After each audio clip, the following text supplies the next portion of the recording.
Hey guys, so tonight we're talking about revolutions of 1848. So this is going along with changes in politics in Europe at this period of time. So you can see our SOL below if you want to read it in more detail, but let's go ahead and get started on our PowerPoint. So first, causes of these liberal revolutions. So during 1848, there are quite a few liberal revolutions that take place, and they all are based in the same set of causes. So let's talk about those first. One, liberalism. That kind of makes sense since they're liberal revolutions. Remember from last night's video that liberals wanted freedom for people, specifically economic and political freedom, freedom to make choices. They wanted to give more power to elected officials and to parliaments, and they were typically middle class, so merchants and business owners. So that's liberalism. So from these liberal ideas, this idea of universal male suffrage emerges. You see this particularly in France. Universal male suffrage just means that all men would have the right to vote. So think in the United States, you usually hear the suffrage movement and you associate it with women's right to vote. Well, this is universal male suffrage, so all men have the right to vote. Next is nationalism. So nationalism, again, from last night's video, is a belief that people should be loyal to their nation or people with the same cultural and history or same culture and history and background and heritage as them, not loyal to monarchs or governments. So loyal to one's nation. This is seen especially in Greece during this time. In 1827, there is a revolution in Greece where the Greeks, those people who have the same cultural background, are fighting against the Ottomans who are ruling or in in Greece at the time. And the British and the French and the Russians all actually come to aid the Greeks, and not really because they support their movement to free themselves because of nationalism, but because they want to weaken the Ottoman Empire, and the Ottoman Empire are the ones who are the Greeks are fighting against. So they support the Greeks just simply to weaken the Ottoman Empire. That is why they support them. But for the Greeks, it's important because it's a nationalist movement. Think back to the painting we looked at when we were talking about the changing styles in art during what number unit was it? Unit 6. And we looked at the Battle of Chios. Remember, that was the Greeks fighting against the Ottoman. So just tying that back into one of our previous units. Next is economics. Remember, that was one of the main tenets of liberalism was they wanted freedom within economics and politics. So economics and politics always go hand in hand, and this is the same case here. So they wanted free trade. Remember again that liberals are typically businessmen or merchants. So if their push for free trade makes sense, they would want to open up more possibilities for them to make more money, and this happens when it's easier to trade goods. And again, politics. So that's the last cause of these liberal revolutions, so changing ideas in politics. So you see Republicans and Democrats emerge at this time. Republicans, when we're talking about it during this time period, were wealthy landowners typically. They wanted to see elected officials running government, but they believed that in order to vote for these officials, you needed to have land or at least wealth requirements, meet land ownership or wealth requirements in order for these men to have the right to vote.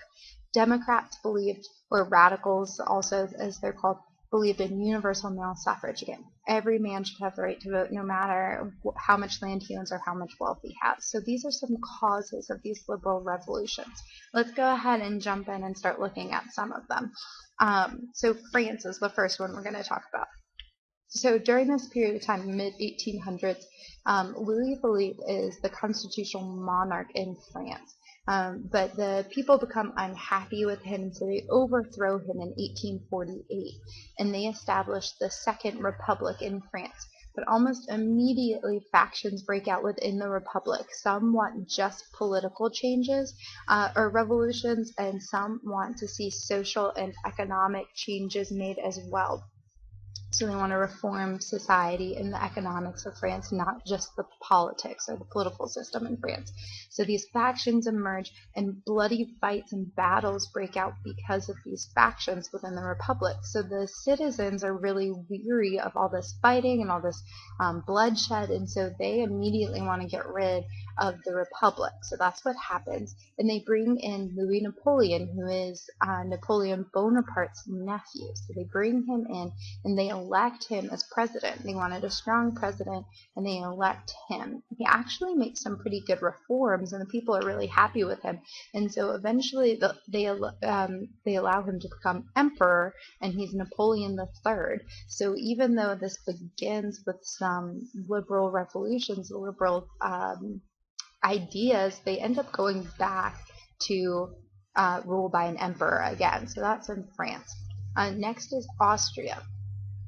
In Austria, there is a liberal, his name is Louis Kossuth, and he leads a liberal revolution in Austria. He's actually very successful, and he ends up being able to force Metternich to resign. So Metternich, who has had the age of Metternich, he's really the face of conservatism throughout Europe at this time from 1814 to 1848, is forced to resign during this revolution, this liberal revolution. Unfortunately, though, it only lasts a year, and even though Metternich has resigned, conservatives take back power in Austria again just a year later.